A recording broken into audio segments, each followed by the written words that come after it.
દાયકામાં સાતત્યપૂર્ણ વિકાસ કરી જીએસડીપીમાં 14.89% વિકાસ દર ગુજરાતે હાંસલ કર્યો છે. વર્ષ 2001માં દેશના જીડીપીમાં રાજ્યનો ફાળો 5.1% હતો, જે આજે વધીને 8.2% થયેલ છે.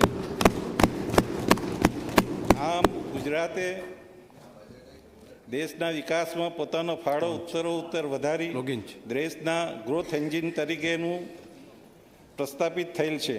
રાજ્યની આ વિકાસ યાત્રાના પ્રણેતા અને ગુજરાતના પનોતા પુત્ર માનનીય વડાપ્રધાન શ્રી નરેન્દ્રભાઈ મોદીએ આઝાદીના શતાબ્દી એટલે કે વર્ષ 2047 સુધીમાં ભારતને વિકસિત રાષ્ટ્ર બનાવવા વિકસિત ભારત એટ 2047નું આહ્વાન કર્યું છે.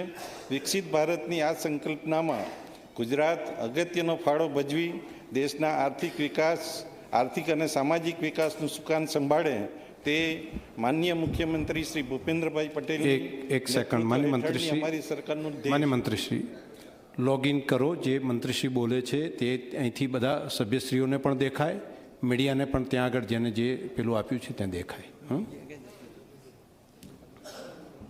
માન્ય મંત્રીશ્રી બોલે છે તે આપ ચાલુ રાખશો, કન્ટિન્યુ કરી દેશો.